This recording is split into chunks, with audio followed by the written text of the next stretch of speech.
porter sur la deuxième partie. Après cette première partie plutôt théorique, la deuxième partie, elle va être plus historique et stratégique. L'objectif, c'est de parler de l'histoire du mouvement LGBTI en France en le comparant avec le mouvement ouvrier. Et donc, je vais laisser la parole à Thomas et à Romain pour ce super topo. Vous m'entendez? C'est ok.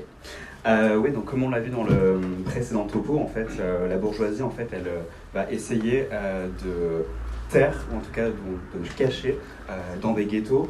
Donc les ghettos, c'est nos lieux communautaires qui soient marchands du coup pour quand même servir au capitalisme, ou sauvages, donc ça va être des lieux de rencontre, essentiellement les jardins ou autres.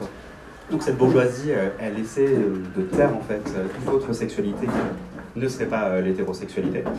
Donc on a mis en place, en tout cas, le mouvement LGBTI a eu ce besoin donc de s'organiser pour ses propres luttes. En France, on a pu observer donc quelques collectifs qui ont tenté des approches lutte de classe. On va en parler du coup dans ce topo, et pas que lutte de classe justement avec Romain par la suite. Donc on a quelques exemples post-68 qui se sont organisés, qui se sont donc construits en réponse, on l'a vu précédemment lors du débat, en réponse à certains partis qui étaient donc hostiles, ou même syndicats qui étaient hostiles du coup à toute question politique homosexuelle. Donc voilà, avec une auto-organisation pour justement en réponse à cette hostilité. On va commencer du coup en 71 avec la création du phare, donc qui est le Front homosexuel d'action révolutionnaire, donc qui tient un discours révolutionnaire. Ils sont basés principalement sur Paris. Ils se décrivent comme une nébuleuse d'action et de bons sentiments. C'est un collectif qui par le départ en fait se construit avec d'anciens membres du mouvement de libération des femmes, mais qui trouvaient que donc le mouvement de libération des femmes avait un discours trop orienté vers uniquement l'hétérosexualité. Et donc elle décide avec DBD de construire le phare. Ce collectif en fait il répond à ses propres revendications. Du coup, parce que le mouvement ouvrier à ce moment-là ne les intègre pas assez. Et il répond aussi, il se construit aussi en opposition avec un ancien mouvement des années 50 qui s'appelle Arcadie, et qui lui, en fait, Arcadie, revendique donc non pas l'homosexualité, mais l'homophilie, et revendique donc le droit à l'indifférence et non pas le droit à la différence. Donc le phare se construit aussi en opposition directe avec ce genre de fondement. Et donc on défend chez Arcadie une homosexualité qui est respectable. En somme, pour caricaturer, les homosexuels sont des hétéros comme les autres. Voilà, c'est le Vitef. Et donc, tout comme donc, le mouvement de libération des femmes, le phare en fait prône un privé qui est politique. Donc on est bien loin aussi des revendications du PS, qui justement veut faire taire l'homosexualité parce que voilà, ça ne nous regarde pas, c'est pas politique, chacun fait ce qu'il veut dans son coin. Donc le phare justement revendique l'homosexualité, donc on revendique, on existe, on exige, on ne veut pas se créer des espaces dans l'hétérosexualité, en fait on veut détruire l'hétérosexualité comme norme, et donc le phare s'oppose en fait à toutes les constructions, on en a parlé, de la famille, de l'héritage, et en même temps fait du coup cette distinction. Il a bien compris aussi que la bourgeoisie, le capitalisme, ça les dérangeait pas non plus quand ils pouvaient reprendre des homos quand même, ou en tout cas s'en servir avec notamment les ghettos marchands pour se faire du fric. Donc le phare appelle la société dans laquelle nous sommes, donc hétérosexuelle, donc les hétéroflics, le monde des hétéroflics, et dans le monde des hétéroflics il y a aussi des homoflics. Donc pour ainsi dire, nous n'avons rien de en commun avec des patrons homosexuels, si ce n'est notre homosexualité, mais en fait on a beaucoup plus en commun avec un hétéro qui est aussi opprimé, comme nous en tant que travailleurs LGBTI.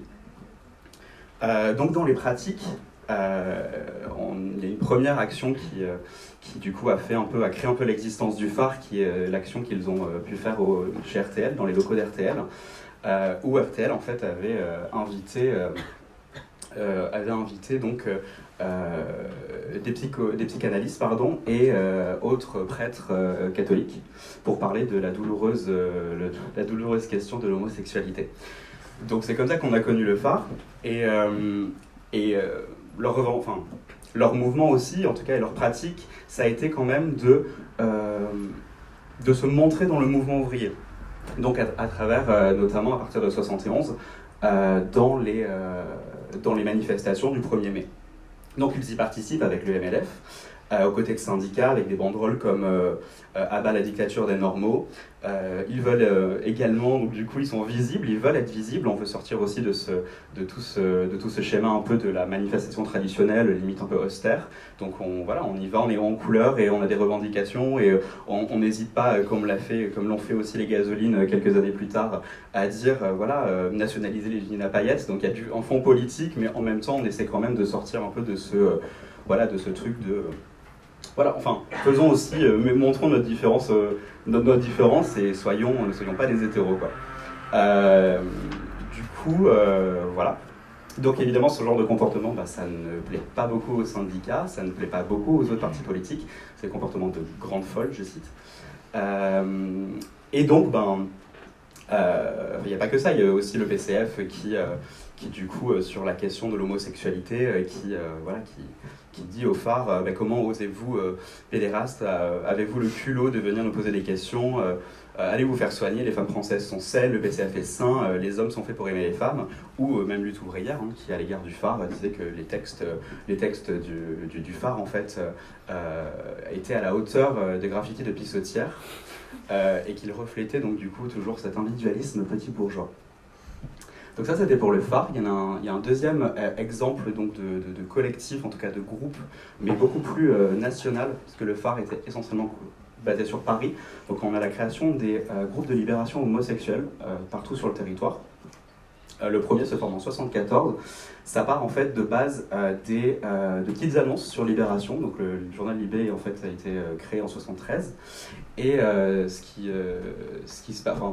qui est aussi popularisé Libé, c'était les petites annonces, et donc des homosexuels pouvaient aussi passer des annonces pour se rencontrer, pour échanger. On essaie d'échanger un sujet commun, des oppressions communes parfois.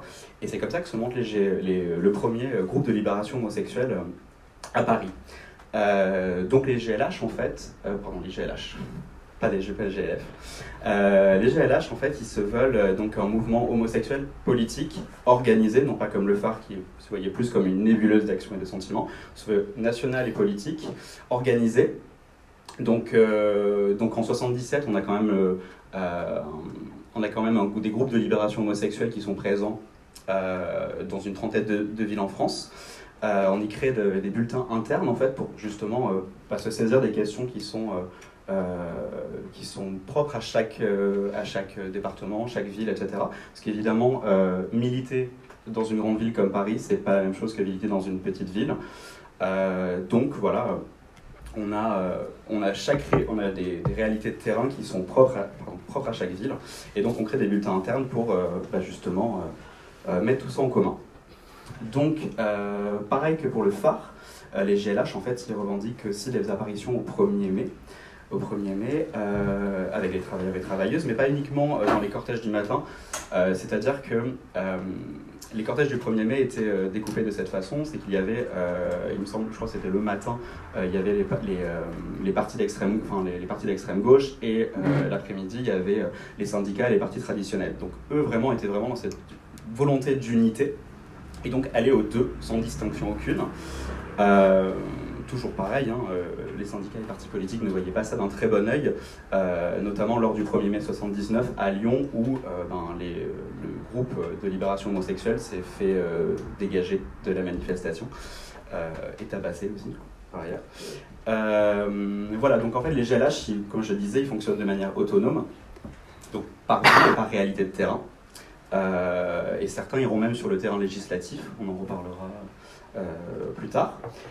Et en 75, du coup, le groupe parisien se scinde en 3 tendances, ce qui va donner par la suite le GLH-PQ, qui est le GLH politique et quotidien, qui sera un peu historiquement le GLH qui va rester, la ligne politique du GLH qui va rester la plus forte. Donc voilà, donc là c'était deux petits exemples en tout cas dans le mouvement LGBTI, de rapport entre les LGBTI et la lutte des classes, et comment on va dans le mouvement ouvrier, comment on essaie de se saisir de ces questions, et comment on ramène aussi dans le mouvement ouvrier les questions LGBTI. Alors c'est vrai que en interne comme en externe, ça a été quand même compliqué. Le phare s'est dissous. Il y a eu la création aussi des Gouines Rouges par la suite. Il y a eu aussi des problèmes de stratégie, de tactique. Mais cependant, en fait, même si le bilan peut être très mitigé, ça a quand même permis à beaucoup d'homosexuels en fait, qui ne se sentaient pas représentés dans les partis traditionnels ou syndicats, de se politiser, d'échanger des quotidiens qui sont communs. Et ça a ensuite aussi permis quand même, dans des partis même comme le PCF, ou la LCR, du coup, qui est l'ancêtre du NPA, la création de commissions en fait, LGBTI, dès 1976 pour la LCR. Et aussi, on l'a vu aussi même dernièrement, la présence de syndicats au Pride, avec la CGT au Sud, qui se saisissent un peu plus de ces questions et qui les mettent un peu plus au centre de leurs revendications dans le milieu ouvrier. Voilà. Je pense qu'on va passer du coup à la suite un peu chronologique des stratégies réformistes et postmodernistes. Alors oui, bonjour à toutes et à tous, merci beaucoup d'être là, merci encore au Bonjour Madame de nous accueillir aujourd'hui. Thomas, il a présenté ce qui s'est passé dans les années 70 avec la stratégie révolutionnaire qui avait plusieurs groupes à l'époque. On va continuer un peu de dérouler la frise chronologique en partant avec les années 80 et on va voir en fait comment est-ce que petit à petit, par étapes, il y a eu un basculement d'une stratégie révolutionnaire qui était majoritaire à une stratégie réformiste. Alors tout d'abord, ce qu'on appelle le réformisme dans le mouvement LGBTI, ça existe depuis les débuts des mouvements de libération homosexuelle. Thomas, tout à l'heure, il parlait par exemple d'Arcadie. Et je trouve ça assez indifférent de voir la différence. En fait, Arcadie, ils étaient dans une logique de prôner le droit à l'indifférence et l'intégration des homosexuels dans la société, alors que des groupes révolutionnaires comme le Phare, les GLH ou les Gouines Rouges, ils prenaient le droit à la différence et le renversement de l'ordre moral et du régime hétérosexuel. Et dans les années 70, la stratégie révolutionnaire, elle va être majoritaire parce qu'ils ont une stratégie de visibilité que n'a pas du tout Arcadie, qui est plutôt dans une stratégie de rester caché. Et en fait, la stratégie de visibilité, c'est de la présence en manif du mouvement ouvrier, c'est la revendication du coming out, c'est les actions coup de poing comme on l'a vu à RTL, et en fait c'est pour ça qu'à ce moment-là la stratégie révolutionnaire elle est majoritaire. Mais ensuite dans les années 80, à partir des années 80 plutôt, petit à petit on va avoir un basculement par étapes vers le réformisme. Alors tout d'abord en 1979 on a la création du QR, Comité d'urgence anti-répression homosexuelle, qui est un front commun de plusieurs groupes homosexuels, dont des GLH également font partie. Et en fait, à ce moment-là, on va avoir une centralisation du militantisme qui va davantage se faire sur le terrain législatif. Tout d'abord avec le but de l'abrogation des lois pénalisant l'homosexualité, mais également la fin de la répression policière, car à l'époque il y a encore un harcèlement très fort sur les lieux communautaires, il y a un fichage des homosexuels par la préfecture de police de Paris, des homosexuels qui se font arrêter, et également contre la répression patronale, parce qu'il y a des interdictions professionnelles pour homosexualité encore à l'époque. Et donc à partir de ce moment-là, on passe sur un discours qui met un pas sur le terrain législatif, qui du coup va entre guillemets vers une forme de réformisme, mais en fait on reste quand même très radical, parce qu'il y a une volonté de s'opposer aux institutions de l'État et de la bourgeoisie, mais par contre on cherche à améliorer la situation des homosexuels ici et maintenant, en créant de nouvelles dispositions à l'intérieur de la société. Et avec l'arrivée au pouvoir de Mitterrand en 1981, la majorité des revendications du QR vont être satisfaites et ça va commencer à inscrire la gauche institutionnelle et son principal représentant, le Parti socialiste, comme un interlocuteur possible pour le mouvement LGBTI au détriment du mouvement ouvrier et de la gauche révolutionnaire. Alors, on va passer un petit peu plus vite sur le reste des années 80 et on va aller directement aux années 90 avec en 1991 la création du collectif Gay Pride, qui est donc un cadre unitaire d'organisation LGBTI pour l'organisation de la Pride de Paris.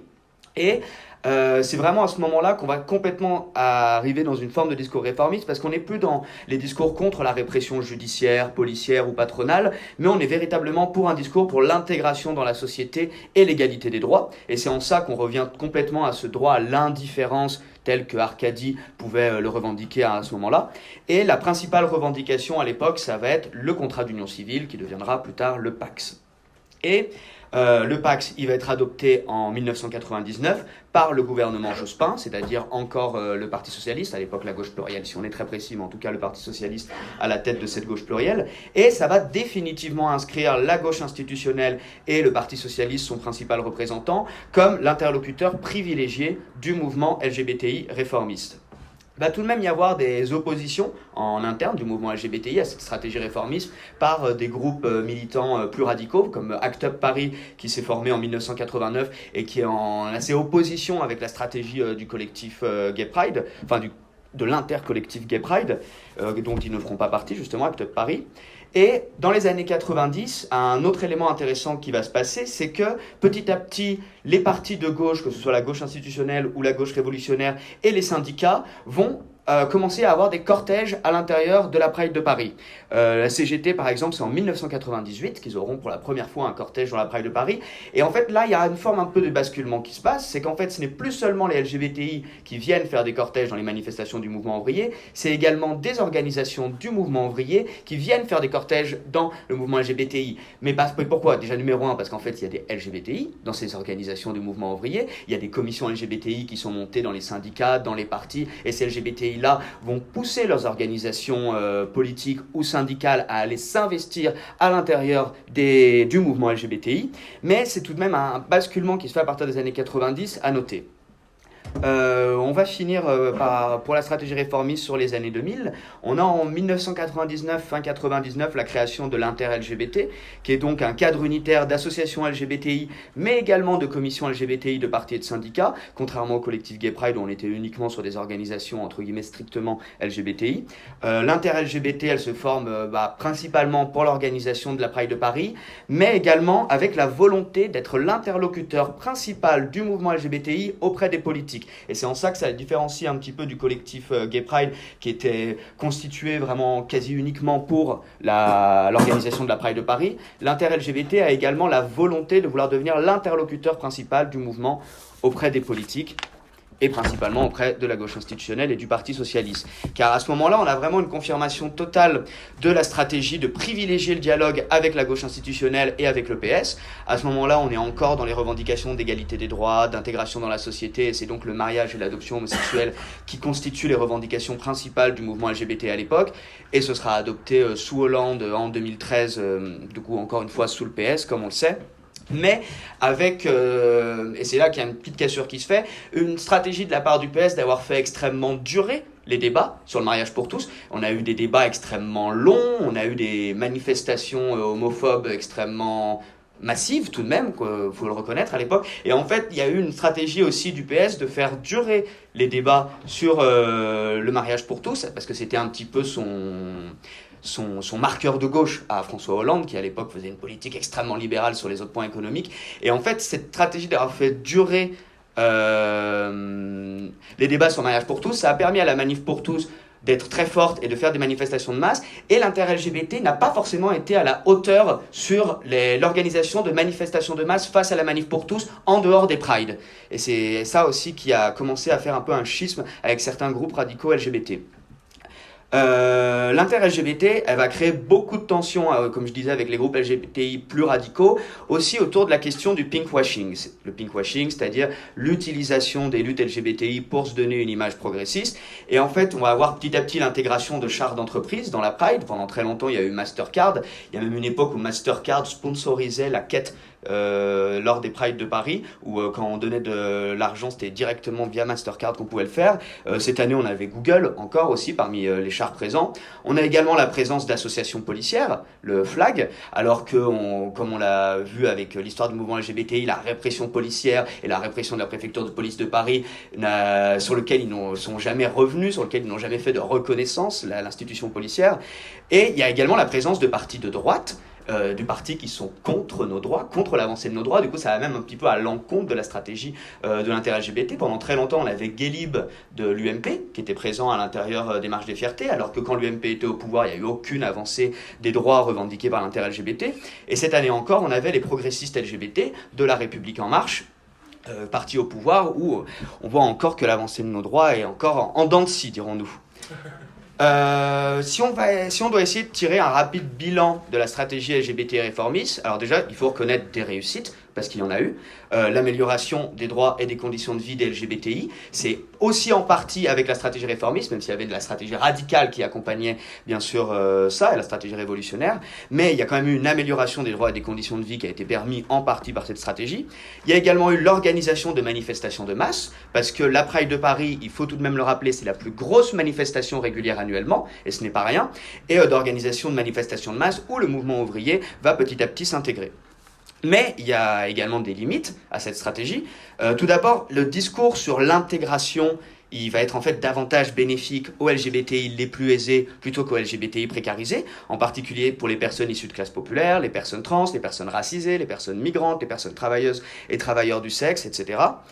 Ensuite, la marchandisation grandissante des prides avec la présence dans de grandes entreprises capitalistes, ça empêche une critique un peu plus frontale du capitalisme dans les mots d'ordre de ces militants-là. Et comme on l'a vu tout à l'heure, le capitalisme, il nous opprime également en tant qu'LGBTI, et qu'en fait, à l'intérieur des grandes revendications des Prides de Paris, on a quand même très peu de choses sur la question des salaires, sur la question des services publics, sur la question de la sécurité sociale, qui dépassent des revendications à la marge. Et enfin, la dernière limite un peu repérée, c'est qu'en fait, la stratégie de privilégier le dialogue avec la gauche institutionnelle, elle a perdu en efficacité avec l'effondrement de la gauche institutionnelle, avec l'effondrement du PS. Et qu'en fait, il y a une tentative de vouloir recréer ce dialogue de la part de certains militantes et militants réformistes avec La République En Marche, sauf qu'on voit que c'est beaucoup plus difficile, parce que La République En Marche, elle est partagée entre d'un côté une ligne progressiste, entre guillemets, mais de l'autre, une ligne complètement LGBTI-phobe, représentée par des Darmanin, par des Cailleux, qui faisaient partie de la Manif pour tous. Et en fait, ça se ressent sur les lois qui sont mises en place par La République En Marche. Une PMA au rabais, qui exclut les personnes trans, qui crée une filiation particulière pour les lesbiennes, où l'hôpital public n'est pas capable de recevoir les dons ou les demandes. Sur l'interdiction des thérapies de conversion, pareil. Il y a eu le désir d'intégrer les mutilations intersexes en considérant que c'est des thérapies de conversion, et ça n'a pas été accepté par La République En Marche. Et on voit qu'en fait, il y a ces deux lignes qui s'affrontent dans La République En Marche, parce qu'en fait, c'est le ni droite ni gauche, le et droite et gauche, comme ils essaient de se prétendre, et qu'en fait, il y a à la fois des gens qui veulent être progressistes sur ces questions-là, et des gens qui sont complètement LGBTI-phobes à l'intérieur. Et c'est en ça que la stratégie de vouloir privilégier le dialogue avec ces gens-là perd en efficacité. Du coup là on a fait jusqu'aux années 2000. Dans les années 2010 la stratégie réformiste va pas avoir beaucoup de changements, c'est pour ça que je vais pas forcément revenir dessus, mais dans les années 2010 on a une autre stratégie du mouvement LGBTI qui se met également en place. Alors c'est en termes un petit peu barbares, on va l'appeler une stratégie autonome ou postmoderne. Je vais essayer de définir un petit peu plus les termes. Alors habituellement dans le mouvement ouvrier, quand on parle d'autonomie en politique, c'est-à-dire on parle en fait du refus de structuration dans les partis ou les syndicats. Mais pour le mouvement LGBTI, et c'est une réalité qui est également vraie pour le mouvement féministe ou le mouvement antiraciste, c'est pas ça que nous on va définir comme autonomie, parce qu'en fait il y a eu un besoin de créer des organisations autonomes des structures du mouvement ouvrier, que ce soit pour développer notre pensée, mais également pour faire pression depuis l'extérieur à ces organisations-là. Mais par contre, ce qu'on va qualifier d'autonomie ici pour le mouvement LGBTI, ça va être plutôt le refus de coopération avec les organisations du mouvement ouvrier. Et depuis quelques années, on remarque qu'il y a plusieurs Pride en France. Je pense par exemple, moi je viens de Saint-Étienne, à la Pride de Saint-Étienne c'était le cas, il y a eu la Pride de Lyon où j'ai milité, ça a été le cas, à Paris il y a la Pride des banlieues et la Pride radicale où ça a été le cas, qui refusent la présence d'organisations du mouvement ouvrier, que ce soit des partis politiques ou parfois même des syndicats, à l'intérieur des Prides. Et nous qui sommes dans une logique de vouloir aussi faire convergence avec le mouvement ouvrier, on pense que c'est pas une bonne stratégie. On pense, numéro un, que c'est pas une bonne stratégie parce qu'en fait les LGBTI sont des travailleurs et des travailleuses, et qu'en fait les questions du mouvement ouvrier nous concernent également. Ensuite, on remarque que parmi certaines et certains militants autonomes, là, il y a souvent la revendication de l'anticapitalisme, mais dans les revendications concrètes qu'il peut y avoir, on manque un peu de matière sur l'anticapitalisme. La question des salaires, la question des retraites, la question des services publics, la question de la sécurité sociale, c'est pas des questions qui sont extrêmement mises en avant parfois dans ce type de militantisme. Et qu'en fait, se revendiquer anticapitaliste, c'est aussi aller sur les questions de conditions matérielles, et qu'il faut être plus précis sur ça. Là, du coup, c'était pour essayer de définir un petit peu l'autonomie. Maintenant, sur la question de la pensée postmoderne. Alors, les marxistes, la manière dont on définit un peu la pensée postmoderne, c'est qu'il y a un effacement du sujet collectif de la classe sociale, c'est-à-dire de notre position sociale dans l'appareil de production, on en a parlé dans le débat d'avant, au profit d'une analyse beaucoup plus basée sur l'individu et l'individualité. Et qu'en fait, quand on base sur des analyses beaucoup plus portées sur l'individu, on perd la notion un petit peu de lutte des classes. Et pour essayer de sortir un exemple un petit peu concret de qu'est-ce que ça peut donner, c'est que dans le militantisme postmoderne, il va y avoir une grosse concentration qui est faite sur la notion de privilège. La notion de privilège, c'est quoi déjà ? C'est les bénéfices que tire un individu de sa position dominante dans un rapport d'oppression ou d'exploitation. Et au-delà de se concentrer sur la notion de privilège, il y a une grosse concentration sur la notion de vouloir déconstruire individuellement ses privilèges, de vouloir déconstruire individuellement les privilèges des autres. Et en fait, la notion de privilège, moi je trouve qu'elle a un intérêt politique parce qu'elle permet de rendre accessible et visible par l'expérience personnelle les rapports de domination, mais la recherche de sa déconstruction individuelle, ça ne permet pas en fait la création d'un rapport de force collective pour renverser les systèmes de domination. Pour être un peu précis, c'est que par exemple, nous en tant que marxistes, on ne va pas demander à un bourgeois qui se rende compte de ses privilèges et qu'il arrête de nous exploiter parce que c'est méchant. En fait, c'est même pas le bourgeois en tant qu'individu qu'on critique, c'est la bourgeoisie en tant que classe sociale, le capitalisme en tant que système d'exploitation. Et en fait, demander à un dominant de se rendre compte de ses privilèges pour qu'il arrête de nous opprimer ou de nous exploiter, je ne pense pas que ce soit une bonne stratégie. Il faut mieux créer un rapport de force collectif pour renverser le système de domination. Et qu'en fait, chez les militantes et militants postmodernes, il va y avoir plus une logique d'essayer de chercher à s'extirper individuellement de la structure oppressive, plutôt que de chercher un rapport de force collectif avec un mouvement de masse et qui converge avec le mouvement ouvrier, mouvement féministe, antiraciste, etc., pour pouvoir détruire le capitalisme hétérosexuel, le capitalisme patriarcal et le capitalisme raciste. Et qu'en fait, il faut créer ce mouvement de convergence, et pour créer ce mouvement de convergence, ça passe par la lutte des classes, et ça passe pas par une déconstruction individuelle du privilège. Encore une fois, par exemple, comme sur les questions écologistes, c'est pas par les petits gestes individuels qu'on va réussir à améliorer la situation de la planète, c'est en renversant les rapports de production. Et en fait, c'est un petit peu la même chose vis-à-vis des privilèges que j'essaie d'exprimer ici. Et si on doit essayer de faire un rapide bilan sur cette stratégie, c'est que, en fait, il y a eu des réussites également. Tout d'abord, tout de même une politisation et une radicalisation d'une partie de la jeunesse, surtout avec le militantisme en ligne. Moi, je me suis beaucoup politisé dans une première partie en regardant des Tumblr, en regardant tout un tas de choses comme ça, et c'est vrai que la notion de privilège, moi dans un premier temps, m'a beaucoup parlé parce que ça m'a permis de me rendre compte de certaines positions, et qu'en fait, ça a une valeur de première politisation, mais elle n'a pas une valeur d'aller rechercher une émancipation collective après. C'est ça que je voulais essayer de signifier tout à l'heure. Ensuite, du côté des stratégies autonomes postmodernes, je parlais tout à l'heure qu'il y avait parfois un refus de faire la convergence avec le mouvement ouvrier, mais par contre, ce qu'il faut reconnaître, c'est qu'il y a un vrai travail de convergence avec le mouvement antiraciste, qui est fait de la part de beaucoup de militantes et militants de ce côté-là. Et enfin, le fait de créer des espaces radicaux à côté des cadres réformistes, ça oblige aussi les cadres réformistes à se remettre quand même en question sur certaines choses. Et c'est en ça qu'il y a des réussites du côté de cette stratégie. Et enfin, les limites de cette stratégie, c'est qu'il y a une individualisation de la lutte en termes de privilèges qui ne permet pas de rechercher une émancipation collective, et également la perte de lien avec le mouvement ouvrier, et donc de l'analyse en termes de classe, et l'abandon en fait de vouloir essayer de créer véritablement un mouvement de masse pour renverser le capitalisme, et donc renverser également l'hétérosexualité, le patriarcat et le suprémacisme.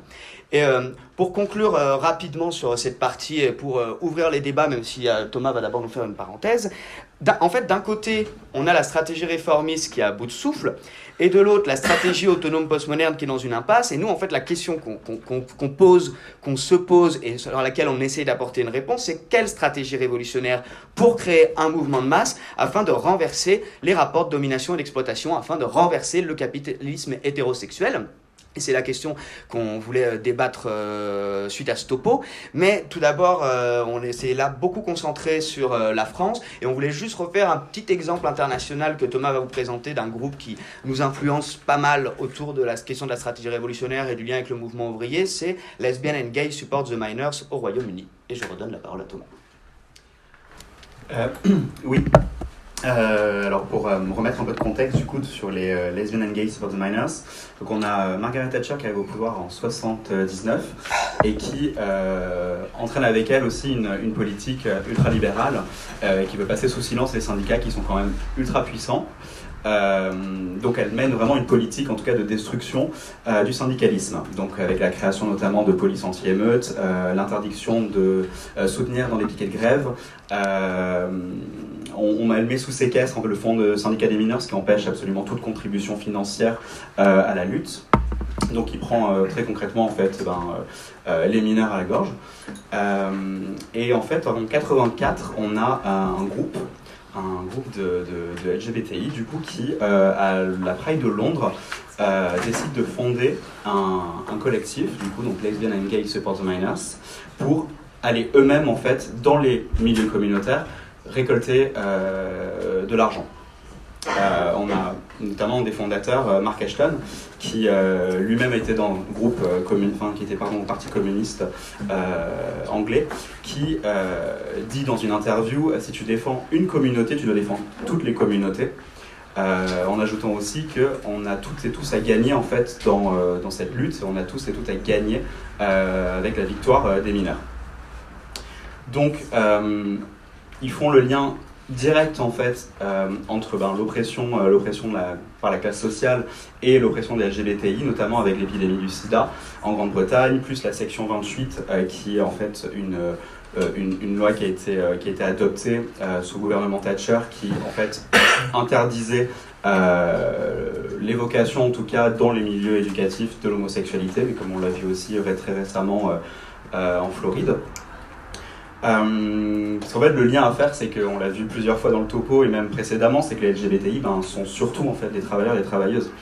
Donc ils organisent en fait en 84 un concert aussi de solidarité avec Jimmy Somerville des Bons Skibits, où le journal Le Sun du coup va appeler cette soirée Pits and Parrots, pardon pour mon accent, que donc les Lesbian and Gay Support the Miners vont se réapproprier, parce que dans notre communauté on sait aussi qu'on a tendance on aime bien se réapproprier les insultes qu'on a pu se prendre dans la gueule. Donc au total, en fait, le groupe londonien a récolté 11 000 livres, ce qui représente à peu près 3 fois plus aujourd'hui. Et alors ils n'ont pas été les seuls, hein. Il y a aussi d'autres, notamment des groupes féministes qui se sont composés partout en Grande-Bretagne pour elles aussi apporter un soutien financier aux mineurs.